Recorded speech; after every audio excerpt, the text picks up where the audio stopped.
1,00,000 మంది శివభక్తులతో కలిసి మహారుద్రాక్ష పూజలో పాల్గొనండి. వెంటనే కాల్ చేసి మీ పేరును నమోదు చేసుకోండి.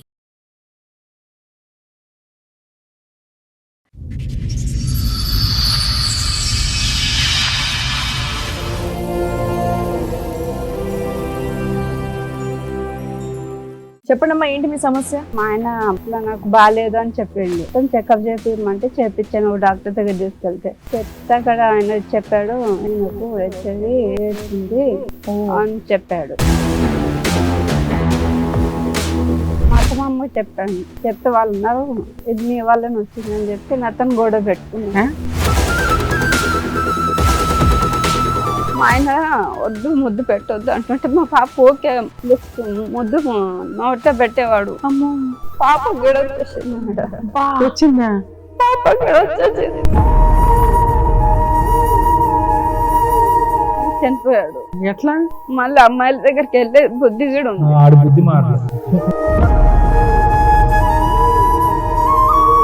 2 గంటలు లేట్ అయినందుకు వీళ్ళు మా మీద పోలీస్ కేసు పెట్టారు. అంత ఆరోగ్యం, అంత మంచి అలవాట్లు ఉన్న కొడుకు చనిపోయాడు, మా కోడలు పీకు తినేసిందని పెట్టారా? నేను చంపేశానని పెట్టా.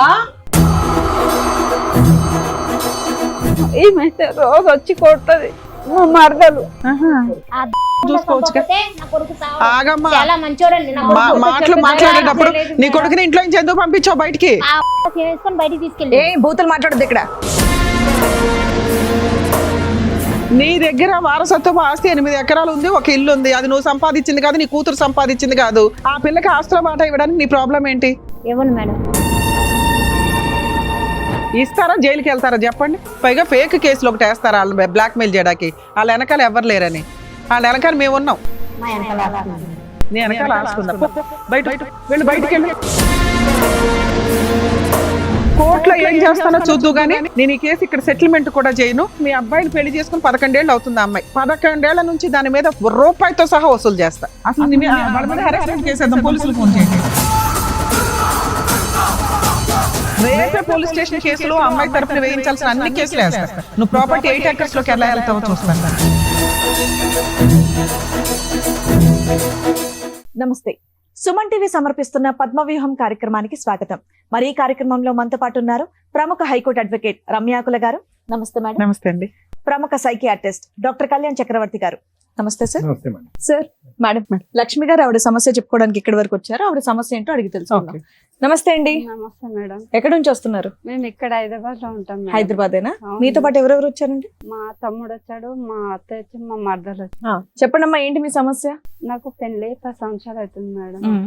పెళ్లి అయినాక సంవత్సరానికి పాప పుట్టింది. పాప పుట్టినాక మా ఆయన బాగా తాగి కొట్టడం ఇది చేయడం చేశారు మేడం. చాలా టార్చర్ మేడం, అసలు తట్టుకోలేకపోయేదాన్ని. రోజు తాగొచ్చి గొడవ పెట్టుకుని మా అత్త మామ కూడా టార్చర్ చూపించేవాళ్ళు, హెరాస్మెంట్ చేసేవాళ్ళు. మీ ఆయన ఏం పని చేసేవాడు?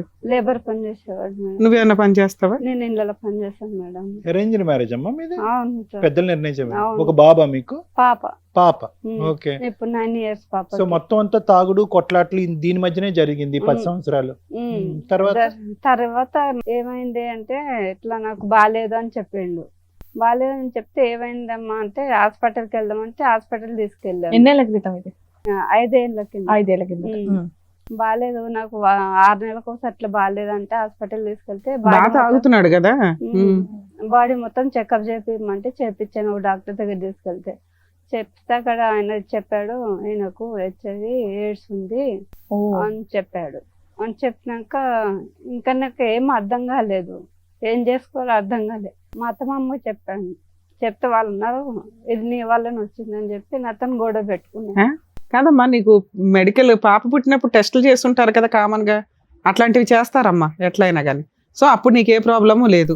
మీ ఆయనకి హెల్త్ బాగోపోవడం వల్ల టెస్టులు చేయిస్తే హెచ్ఐవి అని తెలిసింది.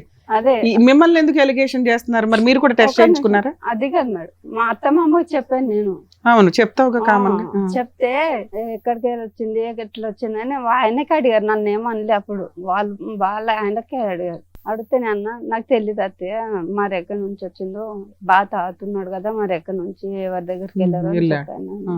అయితే కాదులే నేను ఇక్కడికి వెళ్ళి వచ్చిందని అతను గొడవ ఆ, పెట్టుకున్నాను నిన్ను ఏదో రకంగా హెరాస్ చేయాలి కాబట్టి ఇది కూడా నీ అకౌంట్ లో ఇస్తారు. ఓకే. వేసి కొన్ని రోజుల తర్వాత టార్చర్ చూపించారు మేడం. నాకు చాలా టార్చర్, పాపకి టార్చర్ చూపించారు మేడం. పాపకి ఎలా టార్చర్ చూపెట్టారమ్మా? ఎక్కడ పడితే అక్కడ కాల్చడము, ఎక్కడ పడితే ఎవరు? మా అత్తయ్య. మా ఆయన వద్దు ముద్దు పెట్టొద్దు అంటుంటే మా పాప ఓకే లిఫ్ట్ ముద్దు నోట్లో పెట్టేవాడు. అమ్మో, పాప గిడ వచ్చేసింది మేడం. వచ్చిందా? పాప గిడ వచ్చేసింది. తర్వాత నాకు గిడ వచ్చేసింది. కదమ్మా, మీరు పాజిటివ్, నేను గిడ పాజిటివ్ మీరు మేడం. పాజిటివ్, అతను పాజిటివ్, ఆయనది నాకు వచ్చింది. అతనిది మీకు వచ్చింది. అయితే వద్దన్న పని చేయటం వల్ల పాపకు కూడా అది వచ్చిందమ్మా ఇన్ఫెక్షన్. వద్దు అంటుంటే ముద్దు పెట్టడము, అలా రాదు కదమ్మా, సహజంగా అలా రాదు కదా. నోట్లో రోజు ముద్దు పెడుతుండే. మీరు గర్భంలో, పాప మీ గర్భంలో ఉండగా మీరు పాజిటివే కదా? మరి లేదు సార్, ఆ? నార్మల్ గానే ఉన్నాం మేము అప్పుడు. మా ఇంట్లో అసలు ఎవరికి లేదు. Right right right. మా ఆయనని చేసుకున్నాక సో మా ఆయన ప్రెగ్నెన్సీ అప్పుడు చేసిన టెస్ట్ లో రాలేదు? ఏం లేదు. లేదు. తర్వాత అయితే పాపకు పాజిటివ్ వచ్చింది. పాపకు పెద్ద అయినాక వచ్చింది 5 years కి. అలా ఉందని తెలిసిన తర్వాత కూడా పాపకి అలాగే చేసేవాళ్ళ? అలాగే చేసేవాడు. ఊరికే తాగొచ్చి ఎక్కడ పడితే అక్కడ గిల్లడము, అట్లా చేయడము. వీళ్ళు కూడా చాలా టార్చర్ ఇదే మీ ఇంట్లో వాళ్ళకి చెప్పారా ఇలా అయిందని చెప్పేసి? మీ వారికి చెప్పాను. మా తమ్ముంది చెప్తే ఆ. మా తమ్ముడు అన్నాడు అక్క నేను చూసుకుంటా అక్క అన్నాడు. అలా ఇప్పటిదాకా కలిసి ఉన్నారా తల్లి వాళ్ళతో? కలిసే ఉన్నాం. ఎప్పటిదాకా? ఆయనకు ఒక ఎట్లా అయిందని తెలిసినాక ఒక 15 రోజులు అట్లా ఉన్నాము. తర్వాత వాళ్ళు మా ఇద్దరిని బయటికి నెట్టేశారు. ఓకే, మీ అత్త వాళ్ళ ఇంట్లో వద్దు, మాకు సపరేట్ గా మాకు వెళ్ళిపోండి అవసరం మమ్మల్ని అని. లేదు, మీకు అంటవాది ఉందని చెప్పి ఓకే. ముగ్గురు పంపించేసారు. పాపను నన్ను పంపించేసి మా తమ్ముడు వాళ్ళ ఇంటికి వెళ్ళాము. మా తమ్ముడికి చెప్పాను ఈ విషయం. వెళ్తే మా తమ్ముడు అన్న నేను చూసుకుంటాను అక్క అని మా తమ్ముడు అన్నాడు. అక్కడ డైలీ పని చేసుకుంటూ స్టార్ట్ చేశారు. అక్కడ ఇళ్ళలో పని చేసుకుంటూ పాపను చదివిస్తూ ఉన్నాను. చాలా రోజుల తర్వాత మా ఆయన మీ తమ్ముడికి తెలుసా ఇట్లా మీకు ఇట్లా వచ్చింది అని? చెప్పాను మొత్తం చెప్పారా? పాపం తెలిసినా ఆయన ఒక కుటుంబాన్ని రెంట్ కి ఇప్పించి చేయించారు. రెంట్కి ఏం లేదు, ఇంట్లోనే వాళ్ళ ఇంట్లో పెట్టుకున్నాం. ఉన్నారా? సూపర్. అమ్మ వాళ్ళ ఇంట్లోనే ఉన్నాం మేము. అమ్మ నాన్న లేరు మాకు, మేమిద్దరమే. అతనికి పెళ్ళి అయిందా? కాలే ఇంకా. ఒక చిన్న డౌట్ అమ్మా, మీ భర్తతో పాటు మీ ముగ్గురు బయటకు వచ్చారా? సపరేట్ ఫ్యామిలీకి వెళ్ళి వచ్చేసారు. ఎందుకు ఈ డిసీజ్ ఉందనా? ముగ్గురికి ఉందని చెప్పి ముగ్గురికి ఉందని చెప్పి సరే, ఇక్కడికి వచ్చి ఎంతకాలం ఉన్నారు ఇతని దగ్గర? ఇప్పటికి ఉంటున్నాం. ఉంటున్నారా? ఇప్పటికి ఉంటున్నాం మేడం. అయినా కానీ మా తమ్ముడు నా కోసం చాలా కష్టపడతాడు మేడం. ఎందుకు మీ ఆయన కష్టపడ్డా తేవట్లేదా? మారలేదా ఇంకా? మారిండు మేడం, చాలా మంచిగా మారినాక చనిపోయాడు. చనిపోయాడా? ఎట్లా? తాగి చనిపోయాడు. సో తాగేవాడు, ఇది ఉన్నది ఉంది. మళ్ళీ అమ్మాయిల దగ్గరికి వెళ్ళే బుద్ధి కూడా ఉంది. ఆడు బుద్ధి మారలేదు. మొత్తం మా తమ్ముడు చూసుకుంటాడు. ఇప్పుడు నన్ను మా తమ్ముడే చూసుకుంటాడు సార్ మొత్తం నన్ను. ఇప్పుడు మీ ఆయన చనిపోయిన తర్వాత కూడా మీ తమ్ముడే మిమ్మల్ని మీ పాపను కూడా చూసుకుంటున్నాడు. అవును మేడం. మీ హస్బెండ్ ఇట్లా చనిపోయారు కదమ్మా, మరి మీ అత్త వాళ్ళు వీళ్ళు వచ్చారు? అది తెలియదు మేడం. మా ఆయన నైటే చనిపోయాడు. నాకు తెలియదు, ఆ విషయం తెలియలేదు. ఎట్లా అంటే ఎక్కడ చనిపోయాడు? మా తమ్ముని వాళ్ళ ఇంట్లోనే మేము పడుకున్నాం. మా పాప నేను మా ఆయన ముగ్గురు మొక్క దగ్గర పడుకున్నాము. సరే, నిద్రలో ఉన్నారు, తెలియపోవచ్చు. ఆయన నిద్రట్లో చనిపోయాడు. చనిపోతే నాకు తెలియలేదు. తెలియక పక్కన వాళ్ళతో వాళ్ళందరితో మా తమ్ముడు కూడా ఉన్నాడు. మా తమ్ముడిని కూడా పిలిపించి లేపితే అసలు లేలే. హాస్పిటల్కి వెళ్ళాము, చూపించాము. అప్పటికి చనిపోయారు అని చెప్పారు. 2 గంటలు లేట్ అయినందుకు వీళ్ళు మా మీద పోలీస్ కేసు పెట్టారు. ఏదో అంత ఆరోగ్యం అంత మంచి అలవాట్లు ఉన్న కొడుకు చనిపోయాడు, మా కోడలు పీకు తినేసిందని పెట్టారా? నేను చంపేశానని నేను చంపేశానని. వీళ్ళు మాత్రం ఇంట్లోంచి బయటికి నెట్టేస్తారు, చనిపోతే మాత్రం భారం మీద. పాపకైతే రోజు టార్చర్ చూపిస్తారు. ఏమైతే రోజు వచ్చి కొడుతుంది. ఇంటికి వచ్చి కొడుతుందా? చేయలేదు మేడం, చాటుగా చాలా సార్లు ఫోన్ మాట్లాడేది. ఎవరితోని? మా అన్న చనిపోయిన కారణం కూడా ఈవిడనే. ఏ రకంగా అనుకుంటున్నారు? మీరు ఆ ఇంట్లో లేరు, మరి మీ ఇంట్లో చూసుకోవచ్చు. ఆగమ్మా, చాలా మంచోడండి. మాటలు మాట్లాడేటప్పుడు నీ కొడుకుని ఇంట్లో నుంచి ఎందుకు పంపించావు బయటికి? బయటికి తీసుకెళ్ళి బూతులు మాట్లాడదు ఇక్కడ. ఆమె చంపేసి తీసుకెళ్ళి బయటికి. కుటుంబం ఒక దరిద్రం కుటుంబం. మేము చాలా మంచోళ్ళు. నా కొడుకుని బంగారులాగా చూసుకున్నాం. కుటుంబానికి ఇచ్చి పెళ్లి చేశారు. వాడు ఇక్కడ ఉంటే మళ్ళీ నేను చంపుదాం, అంత కోపం వస్తుంది మేడం. వాడు ఉందా నాకు? అసలు ఏం జరిగిందమ్మా మీరు చెప్పండి, మీ సైడ్. నా కొడుకు చాలా మంచిగా పెంచుకున్నాను. ఓకే, మరి మంచిగా ఉన్న కొడుకు బయటకి ఎందుకు పంపించేసావు? ఆ అమ్మాయికి కొద్దిగా క్యారెక్టర్ మంచిగా లేదు. ఏ రకంగా అనిపించింది? ఆ అమ్మాయి పని చేయదు, ఇంట్లో నుంచి బయటికి వెళ్ళదు, ఫోన్ లో గట్టా మాట్లాడతారు సార్. మేము కనిపెట్టేవాళ్ళు కదా. మా పిల్ల కనిపెట్టేది ఆమె మీ character అమ్మాయి మీ మంచిగా ఇంట్లో లేదు. ఎందుకు ఉందమ్మా? మా అమ్మాయికి మ్యారేజ్ అయ్యాక మా అల్లుడితో కొద్దిగా గొడవ అయింది. ఆ, మా ఇంట్లో ఉంటుంది. మీ అబ్బాయి తాగుతాడా తాగడా? మా అబ్బాయికి మధ్యలోనే అలవాటు అయిందండి. ఆమె ఆ. సరే చేసుకున్నది. సరే ఆవిడ ఫస్ట్ క్యారెక్టర్ నుంచి నా బ్యాడ్. కొడుకు ఒక లేదండి. నిమిషం, ఏంటి మీ ఉద్దేశం ఏంటి? ఆవిడ క్యారెక్టర్ బ్యాడ్ అంటున్నారు, ఏంటి మీ ఉద్దేశం? ఆమె కొద్దిగా వేడుస్తుంది సార్. అయితే ఆమె వల్లే వచ్చింది నాకు. అదా స్టోరీ. ఆమె వల్లే వచ్చింది నా మరి కొడుకు. వాళ్ళిద్దరిని విడగొట్టేపోయావు. మాకు ముగ్గురిని ఎందుకు మాకు రాలేదు. ముగ్గురిని ఎందుకు బయటికి పంపించేసావు నువ్వు? మరి ఆమెకు మంచిగా లేదు కదా వెళ్తూ, అందుకే బయటికి పంపించారు. మీ అబ్బాయిని ఎందుకు పంపించావు? మీ అబ్బాయి అపరూపం కదా మీకు. ముగ్గురిని ఇంటికి ఎడ తీయాలని ముగ్గురిని బయటికి ఆ? పంపించారు. మరి అప్పుడు ఆశ్రమం అంటే అప్పుడు మీ అబ్బాయి ఆశ్రమాలకు మీ అబ్బాయికి ఉన్న అలవాట్లకి ఆ అబ్బాయికి ఏదో జరిగింది. ఏం జరిగిందని తెలుసుకోకుండా వాళ్ళ మీద కేసు ఎందుకు పెట్టావు నువ్వు?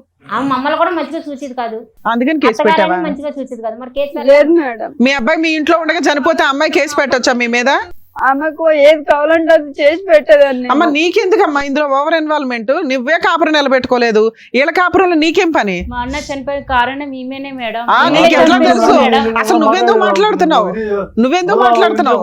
మొత్తం ఇది చేస్తారు సార్ వాళ్ళు. భర్తను పాప పెట్టి ఇంట్లో ఉంటే ఉంచి పాప ఇది చేస్తాను పాప మేడం. ఉంది మీకు ఇప్పుడు 3 సంవత్సరాలు పాప అమ్మ, ఒక్క ఉంది. నిమిషం లక్ష్మి గారు, మీ వారికి ఈ వ్యసనం ఉంది ఆడవాళ్ళ దగ్గరికి వెళ్ళటం అనేది ఎప్పుడు తెలిసింది మీకు? నాకు పెళ్ళైనాక సంవత్సరానికి పాప పుట్టినాక 1 year కి తెలిసింది. తెలిసింది. 1 year కి తెలిసింది. అప్పుడు చెప్పారా వీళ్ళకి ఇలా నాకు ఉందని? చెప్పలే అసలు. ఎందుకు కదా, ఎందుకు చెప్పలేదు? మీరు చెప్పాలి కదా. ఇప్పుడు వాళ్ళు వచ్చి వేలు నీ వైపు చూపెడుతున్నారు, నీ క్యారెక్టర్ బ్యాడ్ గా ఉంది కాబట్టి లేదు అటు సార్. నుంచి ఇటు వచ్చిందని అభాండం వేస్తున్నారు నీ మీద. నువ్వు కరెక్టే నీ భర్త సార్. యొక్క క్యారెక్టర్ బ్యాడ్ ఉందని చెప్పి అప్పుడే చెప్పాలిగా. తాగుడంటే నేను కనిపిస్తుంది. చెప్పాను తాగుడు ఉన్నది, ఇది ఎంతో నాకు ముందు ఎందుకు చెప్పలేదు అని చెప్పాను. నేను ఇలా అడిగాను, ఆడవాళ్ళతో తిరుగుతారు అని కూడా చెప్పారా? ఆ విషయం నాకు తెలియదు సార్. మరి నాకేం తెలియదు సార్. ఆ విషయం అరేంజ్డ్ మ్యారేజ్. అవును, మా ఇంట్లో వాళ్ళు వాళ్ళ ఇంట్లో వాళ్ళు వేరే పెద్ద మంది చూసి రైట్ చేసినారు. రైట్. మా అక్క మా నాన్న చెప్పినట్లు చేసుకునింది. మా నాన్న చెప్పిన నుంచి చేయొద్దు, వాడు ఒక దరిద్రం, నాకు దరిద్రం కుటుంబం అనేసి ఎందుకంటే చేసినాడు. మా అక్క జీవితం నాశనం చేసింది కాక మళ్ళీ ఇప్పుడు వాళ్ళ ఇంట్లో వాళ్ళతో ఇదే సౌందర్యం. అవును అవును. మా అక్క కూతురు పుట్టింది. ఆ కూతురు పరిస్థితి ఏం కావాలో ఏం, నేను రోజు కూలి పని పోతాను సార్. ఇప్పుడైతే పోయిస్తాను, సంపాదిస్తాను. రేపు కూతురు పెద్ద పాప అయితే ఆ పాప పెళ్లి చేయాలన్నా ఇది చేయాలన్నా వాళ్ళ తరతరాల ఆస్తులు ఉంటాయి కదా సార్. దాంట్లో ఏమన్నా ఏంటంటే మీకు రాదు, మీకు పోదు, మీరు కేసులు పెట్టుకోండి, ఏమన్నా చేసుకోండి, మిమ్మల్ని కొడితేస్తాం చంపేస్తాం అనేసి వీళ్ళిద్దరు బెదిరించడం. వీళ్ళిద్దరు మిమ్మల్ని బెదిరిస్తారు. ఉన్నది ఆ కూతురు ఒకటేనా ఇప్పుడు మీకు? ఒకటేను. అపనంగా ఆహా, ఆస్తి నా కొట్టేద్దామని కొడుకు వీళ్ళ బంగారం, నా తెలివితేటలు. కొడుకు ఇది నేను ప్రేమగా పెంచుకున్నా, ఇదేనా అమ్మ నువ్వు చూపించే ప్రేమ? మరి ఏం చేస్తారు మేడం? ఆ? ఆమె వల్ల వచ్చింది. ఆ, సరే వాళ్ళని పంపించేసావు. పంపించేసిన తర్వాత మళ్ళీ నా కొడుకు వస్తాడా? ఆ? నా కొడుకు వస్తాడా? ఎవరి వల్ల మీ చనిపోయాడు? కొడుకు ఆమె మీ వల్ల కొడుకు చనిపోయాడు. అలవాట్లు నా ఎక్కువ కొడుకు చేశారు. బయటికి తీసుకెళ్ళిందని మంచిగా ఉండాలి. మరి నా కొడుకు బయటికి ఎవరు తీసుకెళ్లారు? పొద్దున్న నన్ను ఎవరు చూస్తారు? బయటికి ఎవరు నువ్వు కదమ్మా తీసుకెళ్లారు? బయటికి తరిమేశావు. నువ్వు కదా పంపించేసావు మరి ముగ్గురు ఆమె బయటికి. ఏడుస్తుంది, అందుకే బయటికి నువ్వేం పంపించారు. చెప్పాలో అవే చెప్పడానికి వచ్చావా ఏంటి? ఇక్కడ ఫిక్స్ అయిపోయి కాదు మేడం, మేము అడిగే వాటికి ఒక్కదానికి నువ్వు ఆన్సర్ చెప్పట్లా. ఒక్కదానికి మీరు న్యాయం చెప్పట్లే. ఇవ్వండి మేడం, నేను అమ్మా న్యాయం చేస్తాను. నీ దగ్గర వారసత్వపు ఆస్తి 8 ఎకరాలు ఉంది, ఒక ఇల్లు ఉంది. అది నువ్వు సంపాదించింది కాదు, నీ కూతురు సంపాదించింది కాదు. మీ కూతురికి ఎంత రైట్స్ ఉన్నాయో మీ అబ్బాయికి అంతే రైట్స్ ఉన్నాయి. నీ కూతురు పిల్ల వారసులకి ఎంత రైట్స్ ఉన్నాయో వీళ్ళ వారసులకి అంతే రైట్స్ ఉన్నాయి. ఆ పిల్లకి ఆస్తుల వాటా ఇవ్వడానికి నీ ప్రాబ్లం ఏంటి? ఇవ్వను మేడం. ఇవ్వు. మా అన్న చాలా టార్చర్ చేసేది మేడం. ఏ నువ్వు ఆపవమ్మా, ముందు నీ కాపురం నువ్వు నిలబెట్టుకో, తర్వాత వాళ్ళ కాపురంలో నింపులు పోద్దు గాని. పైగా వీళ్ళ మీద కేసులు పెట్టారా? కేసు ఎఫ్ఐఆర్ అయ్యిందా? కాలేదు ఆ, మేడం. FIR. కేసు పెడతామంటున్నాం మేడం, ఆస్తులు ఓకే బాగుంటాయి ఓకే. అంటే. ఎఫ్ఐఆర్ అవ్వలేదు. అవ్వలేదు. ఆవిడ కంప్లైంట్ ఇచ్చింది, పోలీసులకి నిజం తెలిసింది కాబట్టి రిజిస్టర్ చేయాలి. సో ఇక్కడ మీకు పిల్లకి నీకు న్యాయం జరగాలి, అంతేనా? న్యాయం సూపర్. ఓకే. అరే కొడుకంటే అంత ఇష్టం, ఒక్కగానొక్క మనవరాలు, ఎంత చక్కగా దగ్గర తీసుకొని నువ్వు చూసుకోవాలి. ఏం మాట్లాడుతున్నావమ్మా? కొంచెం బుద్ధుండి మాట్లాడుతున్నావా? వాళ్ళ ఊర్లో వెళ్ళి వాళ్ళ కుటుంబం ఎట్లాంటిది అడగండి. ఒక్కరన్నా మంచి కుటుంబం అని చెప్తే అంతే. మీరే ఇది చేయండి మేడం. అట్లాగే అట్లాగే. అట్లా బతికిన కుటుంబం మేడం వాళ్ళదే. మా నాన్న చెప్పిన ఎందుకంటే పెళ్లి చేసినాడు. వాళ్ళ ఆయన రోజు ఇంటికి వచ్చి రామ్మా తీసుకెళ్తా అని చెప్తాడు. నేను రాను, మా అమ్మ దగ్గర ఉంటా అంటది. నాకు ఆమె టార్చర్ ఎక్కువైపోతది. పోన్లేమ్మా, మీరు ఆల్రెడీ 5 years నుంచి బయట ఉంటున్నారు. ఇప్పుడు నీకు కావాల్సింది ఏంటంటే ఆస్తిలో వాటా. నా ఇంతేగా? పాపకు నాకు అంతే అమ్మా, నీ జీవితం మా పాపకి అక్కకి లేకపోతే పర్వాలేదు మేడం. అలాగే పాపకు అలాగే వచ్చేలా చేయండి మేడం. అలాగే చాలు. అలాగే. మీరు అడిగేది న్యాయంగానే ఉంది. ఇప్పుడు ఏం చెప్పాలనేది డాక్టర్ గారు, అడ్వకేట్ మేడం చెప్తారు, వినండి సార్. చాలా మంచి పని చేసావు లక్ష్మి. ఇక్కడికి వచ్చి అవును. ఇప్పుడు కాదు, 2 years బ్యాక్ మీ భర్త ఎప్పుడైతే చనిపోయాడో అప్పుడే నీ పోరాటం మొదలు అవ్వాలి. వీళ్ళతో తెగదింపులేదు. ఎందుకంటే వీళ్ళు మనుషులా ఈరోజు ఒక చనిపోయినటువంటి వ్యక్తి మీద ఈరోజు వీళ్ళు పాలిటిక్స్ ప్లే చేసుకుంటూ మానవత్వం లేకుండా రకరకాల మాటలు మాట్లాడేటటువంటి వీళ్ళు మనుషులా? వీళ్ళు ఎవరితో పోల్చాలి వీళ్ళని? పైపెచ్చి ఏంటంటే ఒక ఆడదానికి మీ ఆయన్ని అంటే ఒకటమ్మా చాలా బాధగా ఉంది లక్ష్మి. నీ భర్త మీ నాన్నగారు చేసినటువంటి తప్పు మీరు కంటిన్యూ చేశారు. పిల్లలు తెలుసో తెలియకో నాకు తెలీదు. ఎందుకు ఒక ఒక కుటుంబం కరెక్ట్‌గా లేనప్పుడు, ఆ కుటుంబం యొక్క పరిస్థితులు, ఆ చరిత్ర బాగోతాలు మనకు బాగా తెలిసినప్పుడు ఎందుకు ఏదో ఊడిపడిపోతదనేటటువంటి విధంగా ఈ సంబంధం కాకపోతే ఏ సంబంధం దొరకదనే విధంగా పెళ్ళెందుకు చేస్తారు? ఏదేనమ్మా నేను చెప్పేది ఒకటేనమ్మా. 99 కారణాలు గొప్ప కుటుంబం అని మనకు తెలుస్తదమ్మా. ఒక్క కారణం చెడ్డ కుటుంబం అని తెలిస్తే కనుక విత్‌డ్రా అయిపోవాలి. ఎందుకంటే జీవితాంతం చేసేటటువంటి ప్రయాణం నేనెప్పుడు అందరికీ అదే చెప్తా ఉంటాను. మీరు కొలమానం చేసినప్పుడు అవతల కుటుంబం ఎలా ఉంది, ఇది మన సరితూగేదా, కరెక్ట్ సంబంధమా కాదా అని తెలుసుకునేటప్పుడు ఒక్క అంశం చెడు అంశం కనిపిస్తే కనుక విత్‌డ్రా అయిపోండి. అనవసరంగా మీ పిల్లల ప్రాణాలు తీసుకెళ్ళి పణంగా పెట్టకండి ఇక్కడ. జీవితం సర్వనాశనం అయింది.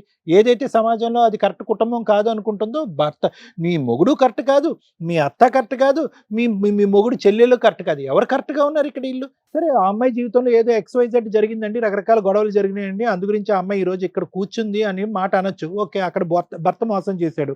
ఆ అమ్మాయి పేరు నేను అడగలే. ఆ అమ్మాయి భర్త మోసం చేశాడు, కాదనట్లేదు, అది వేరే గొడవ.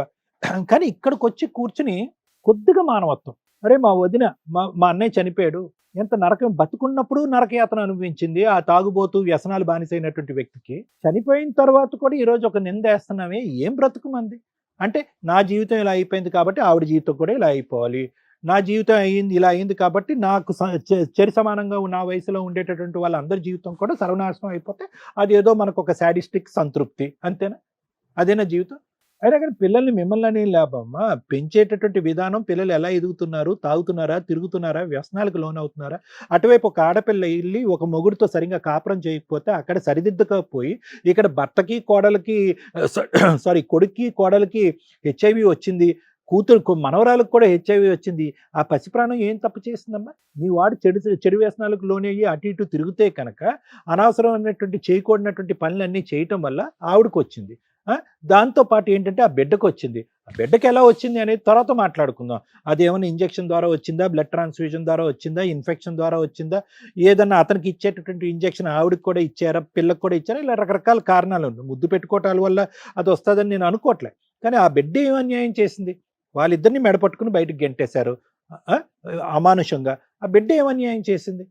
బయటకు పంపించేసిన తర్వాత వాళ్ళు బాగోగులు చూడలేదు, వాళ్ళు ఎలా బ్రతుకున్నారో చూడలేదు, వాళ్ళ అవసరాలు ఏమీ చూడలేదు. మీరు కేవలం ఏంటంటే ఒక తాగేటటువంటి ఒక కొడుకుని, వ్యసనాలకు బానిసయ్యేటటువంటి కొడుకుని ఇంతకాలం మీరు భారం మోసారు కాబట్టి ఆ భారాన్ని ఇంక మోయలేక వాడిని బయటకు మెడపట్టి గెంటేసి మేము సేఫ్ అనేటటువంటి స్వార్థపూరితమైనటువంటి ఆలోచన. ఎలాగ చచ్చిపోతాడని తెలుసు, అది నేను ముందే చెప్తున్నాను. మీ కొడుకు ఉండేటటువంటి వ్యసనాలకి, బానిసత్వానికి ఆయుష్ తగ్గించుకోవటమే కానీ పెంచుకునే పరిస్థితి లేదు. దానికి కూడా మీరు మెంటల్గా ప్రిపేర్ అయ్యారు. ఏదైతే కక్ష సాధింపు ఆ అమ్మాయి మీ ఇంట్లో ఉండగా వచ్చిందో, వీళ్ళు ఎప్పుడైతే ఫ్రీ బర్డ్స్గా బయటకు వెళ్ళి బతుకుతున్నారో అది కూడా మీరు ఓర్వలేకపోయారు.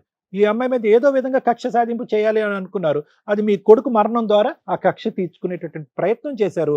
టామ్ కొట్టారు, ఊరు వాడ అంతా కూడా గట్టిగా అరిచారు, అదిగో ఆవిడ వల్లే చచ్చిపోయింది, ఆవిడ వల్లే చచ్చిపోయింది. ఆవిడకి వ్యసనాలు ఉన్నాయా? అవన్నీ మీరు చూసారా లైవ్లో? మీ కొడుకు అంశం మేము కనుక్కున్నాం, మొత్తం ప్రపంచాన్ని అందరికీ తెలుసు. అది కూడా ఆవిడ మీద దుమ్మెత్తిపోస్తున్నారు. ఈ మాట ఆ నోట ఈ నోట విని ఆ బిడ్డ చెవుని పడితేనమ్మా తల్లికి ఏమైనా గౌరవం ఉంటుందా? మీ నోర్లు ఏ స్థాయిలో ఉన్నాయంటే కనుక ఆ చంటి బిడ్డ కూడా మీ మాటే నమ్మి, అరే అదిగో మా అమ్మకి ఇన్ఫెక్షన్, ఇప్పుడు కాదు ఒక వయసు వచ్చిన తర్వాత, అదిగో మా అమ్మకి XYZ ఇన్ఫెక్షన్ ఉంది, ఆ XYZ ఇన్ఫెక్షన్ మా నాన్నకి ఇచ్చింది, మా నాన్నతో పాటు నాకు ఇచ్చింది, కాబట్టి మా నాన్న లేకపోవటానికి కారణం మా అమ్మే అని చెప్పి కసి కోపం పెంచుకోదు జీవితాంతం ఆ బిడ్డ ఆ తల్లి మీద. ఏం నేర్చుకున్నారు మీరు జీవితం గురించి పాఠాలు? ఇదేనా బ్రతుకు? ఆ బిడ్డ జీవితాన్ని అలా నాశనం చేసావు, ఈ కొడుకు జీవితాన్ని ఇలా నాశనం చేసావు. ఇప్పుడు ఏంటంటే మీకు వంశోద్ధారకుడు లేకుండా పరిస్థితికి వచ్చా, మొత్తం అన్ని ఇలాగా అనగదొక్కేసి ఏం సాధిద్దామనమ్మా? ఇప్పుడు వాళ్ళ బ్రతుకు తెరువుకి అమ్మ తల్లి భిక్షాంతి అనేటటువంటి పరిస్థితిలో ఉంటే వాళ్ళకి రావాల్సినటువంటి ఆస్తి కూడా నువ్వు తినేసి కాజేయాలనుకుంటున్నావా? ఏమ్మా ఎంత కావాలమ్మా కడుపు నిండటానికి?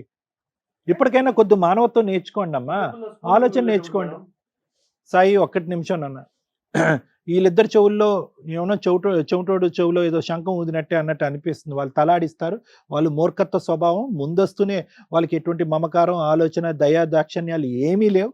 వీళ్ళు ఎంతవరకైనా పోరాటానికి రెడీగానే ఉన్నారు. ఆ బిడ్డ అనేటటువంటిది ఏది, వాళ్ళ మనవరాలు అనేటటువంటి కనికరం కూడా లేదు.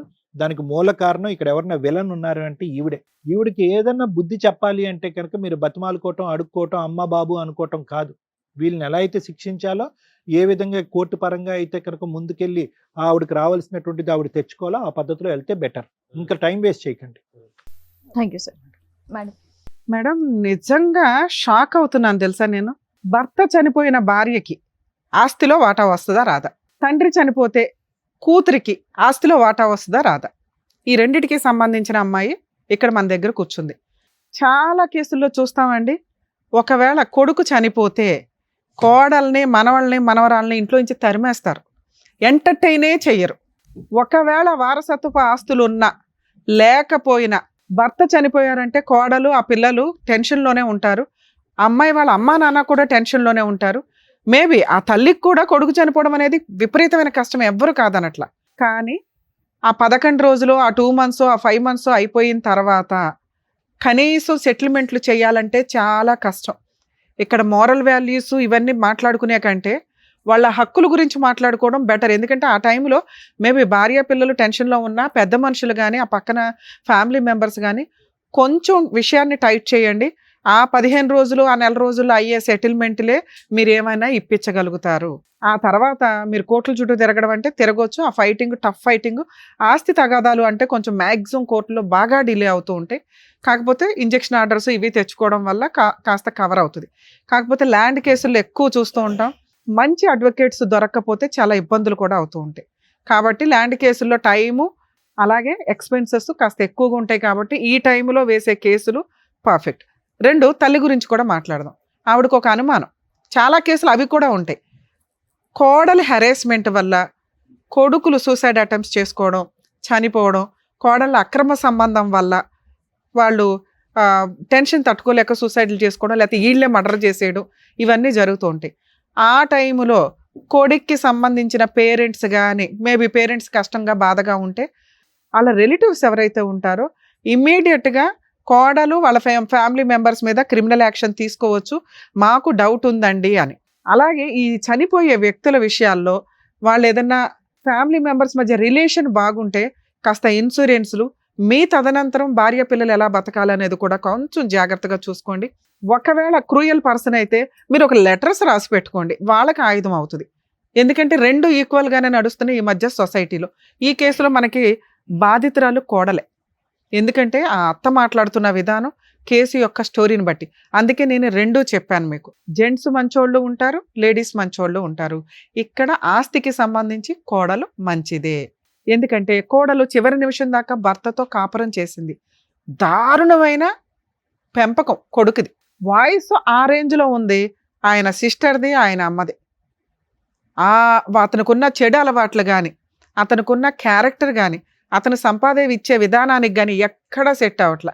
డైలీ లేబర్ ఏదో వస్తాడు, 900, 1000 రూపాయలు తీసుకొస్తాడేమో రోజుకి పని చేస్తే, దాంట్లో తాగుడు, అవి కూడా తాగుడు అవి కూడా సరిగ్గా తీసుకురాడు. ఎదురు ఎవరెవరితోనో పడుకున్నాడు, వచ్చింది ఏదో వ్యవహారం. దానికి ఒక ఆడవాళ్ళని క్యారెక్టర్ అసాసినేషన్ చేయడం ఎంత ఈజీ అంటే, ఫోన్లు మాట్లాడుతుందండి. ఎవరితో మాట్లాడుతుంది ఆవిడ? ఏం మాట్లాడుతున్నావు తల్లి? నువ్వు ఒక స్త్రీవేగా, నిజం మాట్లాడుకోవాలిగా. ఒక అమ్మాయి గొంతు కోసినట్టు లెక్క నీ కొడుకు కాపురం వల్ల, నీ కొడుకు బిహేవియర్ వల్ల. నీ కూతురు కాపురం నిలబెట్టడం, ఏడవడం చేతకాల నీకు. ఈ అమ్మాయి క్యారెక్టర్ గురించి మాట్లాడుతున్నావు నువ్వు నీ కూతురు, ఆ పిల్ల చాలా. అసలు వారసురాలు ఎవరు నీకు ఇక్కడ? ఏ మనవరాలు? బుద్ధి ఉందా నీకు? నువ్వేనా కష్టపడి సంపాదించావు 8 ఎకరాలు? ఎవరిద్దరు సమానంగా చూసుకోవాలి. నీ కూతురు ఇష్టం కాబట్టి నువ్వు ఆవిడకి నువ్వు సేవలు చేస్తున్నావు. నీకేమైనా సేవలు చేస్తుందా నీ కూతురు? పొద్దుట్లేసినా కానీ చప్పరంగా పడుకుంటుంది, నువ్వు టిఫిన్ చేస్తావు, మీ పిల్లని పంపించుకుంటావు, ఇవి నువ్వు చేస్తున్నావు. అసలు నువ్వు ఈవిడికి కానీ వీళ్ళ పిల్ల మనవరాలకు కానీ ఏమైనా సేవలు చేసావు ఎప్పుడైనా? ఆవిడ చేయాలని ఎందుకు అనుకుంటున్నావు? నువ్వెప్పుడు చేయలే, ఆవిడ చేయాలని ఎందుకు అనుకుంటున్నావు? కోడళ్ళు అనగానే ఇంకా చాకరీలు చేసేయాల. ఇండియాలోనే ఈ కల్చర్ తెలుసా నిజంగా? అందుకే కోడళ్ళని ఎంటర్టైన్ చేయట్లా. అత్త అన్న పాత్ర డిలీట్ అయిపోద్ది కొన్ని రోజులకి మీలాంటి బిహేవియర్ వల్ల. మీరు లేకపోతే పిల్లల పెంపకం సరిగ్గా ఉండదు. మీరందరూ కలిసి ఉండండి రా బావని మేము ప్రయత్నిస్తే, ఇలాంటి గయ్యాళి మెంటాలిటీలు పెట్టుకొని ఉంటే ఏ రకంగా వస్తుంది అమ్మాయి? ఏ రకంగా సేవ చేస్తుంది? భర్తతోటే చాకరీ పడుతుందా? మీతో హెరాస్మెంట్లు పడుతుందా? తాగుబోతూ తిరుగుబోతూ రూపాయి తీసుకురాడు. అరే ఒక అమ్మాయి గొంతు కోసేసానే అని నువ్వు ఇంట్లో పెట్టుకొని నువ్వు ధైర్యంగా ఆ పిల్లకి ఒక ప్రహరీలాగా నుంచుంటే ఎంత బాగుండేది? నీ కొడుకే HIV రావడం ఏంటి? ముగ్గురిని తీసి బయట వేయడం ఏంటి నువ్వు? నానా ఇప్పుడు లీగల్గా వెళితే మీకు లాస్ 100% మీకు రావాల్సిన షేర్. ఇక్కడ భర్త చనిపోతే అంటే నీ కొడుకు చనిపోతే కోడలికి మనవరాలకి ఆస్తిలో వాటా వస్తుందా అంటే, వీళ్ళ హస్బెండ్ సెల్ఫ్ ఎక్వేర్డ్ ప్రాపర్టీ ఏదన్నా ఉండి వీళ్ళకి వారసత్వపు ఆస్తులు లేకపోతే మనవరాలి మెయింటెనెన్స్ కోసం నానమ్మ తాతయ్యల మీద క్లెయిమ్ చేసే రైట్స్ మనవరాలికి ఉంటాయి. తెలుసుకోండి. 99% జనాలకు తెలియదు. అత్తగారు మాంగారుల మీద వేయదు. వాళ్ళు ఫైనాన్షియల్గా బాగోపోతే వేయకండి. ఎవరికాళ్ళు సెల్ఫ్ రెస్పెక్ట్తో బతకండి. అలాగే మ్యారిటల్ రిలేషన్ 1 year పెళ్లిళ్ళు చేసుకొని కాపురాలు నాశనం చేసుకొని అక్రమ సంబంధాలు పెట్టుకునే వాటిల్లో కోర్టు కూడా కొంచెం మోరల్ వాల్యూస్ తోటే చూస్తుంది. ఇక వారసత్వపు ఆస్తులు ఉంటే మీ ఆయన కానీ నువ్వు కానీ నీ కూతురికి కానీ ఆపే రైట్సే లేవు. అసలు పెద్ద మనుషుల దగ్గర కూర్చొని అలా వాటా 4 ఎకరాలు ఇంట్లో ఏం షేర్ ఇస్తారో ఆ షేర్ ఇవ్వలేకపోతే ఆ ఇల్లు మీకు కావాల్సి వస్తే అందులో ఒక ఎకరమే దాని వాల్యూ ఆఫ్ ఎకరం యాడ్ చేసి ఇవ్వాలి వీళ్ళకి. లేదా వాళ్ళని బతులు ఆడుకొని అమ్మ మీరు 3 ఎకరాలు తీసుకోండి అని బతులు ఆడుకోవాలి. అది వదిలేసి మీ ఇష్టం వచ్చినట్టు బిహేవ్ చేస్తున్నారు. ఇక్కడ మీ అబ్బాయి ఆస్తి ఏమీ లేదు. మీ అబ్బాయికి వచ్చే షేర్లో 3 వాటాల కింద లెక్క. అది కూడా నిజాయితీగా చెప్తున్నాను. అసలు యాక్చువల్గా నీకు ఇవ్వకూడదు, నీకు చెప్పకూడదు కూడా. ఒక కొడుకు చనిపోతే అతనికి సంబంధించిన సెల్ఫ్ ఎక్వైర్డ్ కానీ యాన్సిస్టర్ ప్రాపర్టీ మీద కానీ పూర్తి హక్కులు హిందూ మతంలో, హిందువులు వేరు, క్రిస్టియన్కి సంబంధించిన పర్సనల్ ప్రాపర్టీ లా వేరు, ముస్లిమ్స్ లా వేరు. ఇక్కడ వీళ్ళు హిందువులు కాబట్టి దీని గురించే చెప్తున్నా. ఆ కొడుక్కి సంబంధించిన సెల్ఫ్ ఎక్వైర్డ్ వారసత్వ ఆస్తుల్లో తల్లికి భార్య పిల్లలకి సమాన వాటాలు, ఎంతమంది ఉంటే అన్ని భాగాలు. ఇప్పుడు మీ అబ్బాయికి వచ్చే 4 ఎకరాల్లో నీకు వాళ్ళిద్దరికి షేర్. అంటే నీకు 1 ఎకరం పక్కన పెట్టిన వాళ్ళకి కనీసం 3 ఎకరాలు రావాలి. మీ అబ్బాయికి వచ్చే షేర్ 50% గురించి మాట్లాడుతున్నామమ్మా, నీ షేర్ కాదు. మీ అమ్మాయి షేర్ నేను మాట్లాడలేదుగా. 8 ఎకరాల్లో నేను లేదా మీరు అందరూ కూర్చొని ఆ 8 ఎకరాలని 3 భాగాలు చేసుకోండి. అర్థమైందా? మీకు ఒక భాగం, ఆవిడకు ఒక భాగం, ఈవిడకు ఒక భాగం. ఆ రకంగా చూసినా వీళ్ళకి ఎంత రావాలి? 3 ఎకరాల దాకా రావాలిగా. ఎందుకంటే ఇంట్లో వాటా ఇవ్వరుగా మీరు. 3 ఎకరాలు ఈ రోజు ఇక్కడ అగ్రిమెంట్ రాసి వెళ్తారా లేదా? మీ ఇద్దరు లీగల్ హెయిర్ సర్టిఫికేట్కి అప్లై చేసుకోండి. నీ పేరు వీళ్ళిద్దరు పేర్లు వస్తుంది. మీ అబ్బాయికి సంబంధించిన దాంట్లో ప్రాపర్టీ పార్టీషన్ చేసుకొని వాళ్ళకి ఇవ్వాల్సిన షేర్ వాళ్ళకి రిజిస్ట్రేషన్ చేయండి. రిజిస్ట్రేషన్ ఎక్స్పెన్సెస్ కూడా మీరే పడాలి. ఒకవేళ మీరు ఇది సెటిల్మెంట్ నేను ఎక్కడ చేయనండి కోర్టులో చూసుకోండి అంటే మీ అబ్బాయి చనిపోయిన దగ్గర నుంచి ఆ 8 ఎకరాల మీద మీరు ఎంత వసూలు చేశారో వడ్డీతో సహా, అంటే కవులు డబ్బులు కానీ ఇన్కమ్ కానీ మొత్తం వసూలు చేసి పెట్టాల్సి వస్తుంది. సుమన్ టీవీ అమ్మాయి వెనకాల ఉంది. ఆ అమ్మాయి నిజంగా విక్టిమ్, బాధితురాల కింద లెక్క. ఈ కేసులో మేము 100% ఆ అమ్మాయికి సార్ ఫ్రీ కౌన్సిలింగ్ ఇస్తారు, నేను ఫ్రీ లీగల్ ఎయిడ్ కూడా చేస్తాను. అమ్మాయి జీవితం అమ్మాయి ఇదే. మీకేంటంటే వీళ్ళకి హెల్త్ ప్రాబ్లం ఉంది కాబట్టి వీళ్ళు ఏదైనా అయిపోతే మొత్తం ఆస్తి నేను నా కూతురు తీసుకోవచ్చు. పిచ్చి తెలివితేటలు. ఇస్తారా? జైలుకి వెళ్తారా చెప్పండి? పైగా ఫేక్ కేసులు ఒకటి వేస్తారా వాళ్ళని బ్లాక్మెయిల్ చేయడానికి? వాళ్ళ వెనకాల ఎవరు లేరని. వాళ్ళ వెనకాల మేము ఉన్నాం. చెప్పు. మా వెనకాల వస్తుంది.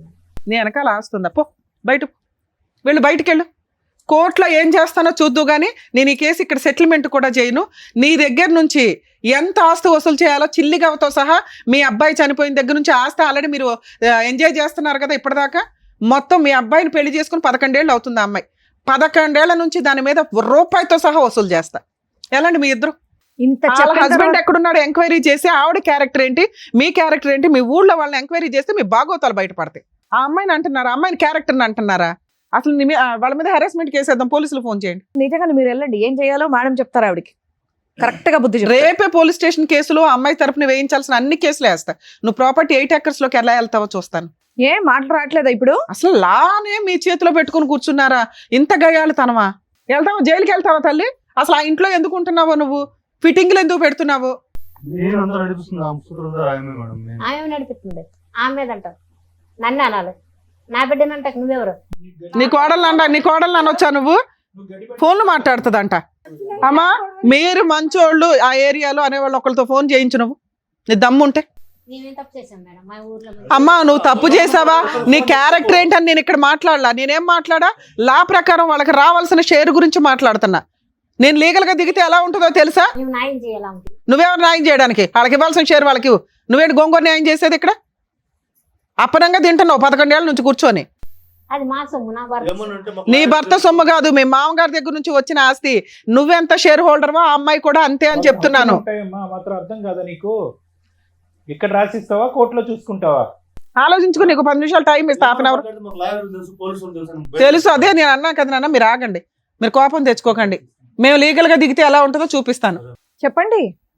కూర్చోండి. ఎన్ని గంటలు కూర్చుంటారు? అమ్మ ఇక్కడ నేను ఒక బాండ్ పేపర్ మీద ఇప్పుడు మీ చేత రాయిస్తాను, మీరు విత్ ఇన్ 1 week లో రిజిస్ట్రేషన్స్ కంప్లీట్ చేయాలి. లేదా మా టీం మొత్తం వస్తారు అక్కడ, గుర్తుపెట్టుకో. మేము దిగిన తర్వాత ఎలా ఉంటుందో మామూలుగా ఉంటుంది ఎవ్వరు. ఓకే మేడం రాస్తాను. నువ్వేమంటావు? ఏ ముఖం మార్చుకున్నావేంటి? అబ్బా కూతురుతో డిస్కషన్ మరి. తీసుకురండి, బాండ్ పేపర్స్ తీసుకురండి. మేడం మీకు మెదక్లో 8 acres పొలం ఉందట, అలాగే హౌస్ కూడా అక్కడ ఉంది. మీ కోడలికి మనవరాలకి మీరిద్దరు, మీ హస్బెండ్ ఉన్నారా? లేరు. మీరిద్దరు లీగల్ హెయిర్స్ కింద లెక్క. మీరిద్దరు విత్ ఇన్ 1 week నుంచి 10 days లోపు ప్రాపర్టీని వీళ్ళ పేరు మీద రిజిస్ట్రేషన్ చేస్తున్నారు. ఇక్కడ సైన్లు పెట్టండి, అవన్నీ నేను ఫిల్ చేస్తాను. అలాగే కోర్టు ద్వారా లీగల్ హెయిర్ సర్టిఫికేట్ కూడా మేము ఇప్పిస్తాం. మేడం సైన్లు తీసుకుంటాం. రమ్మా.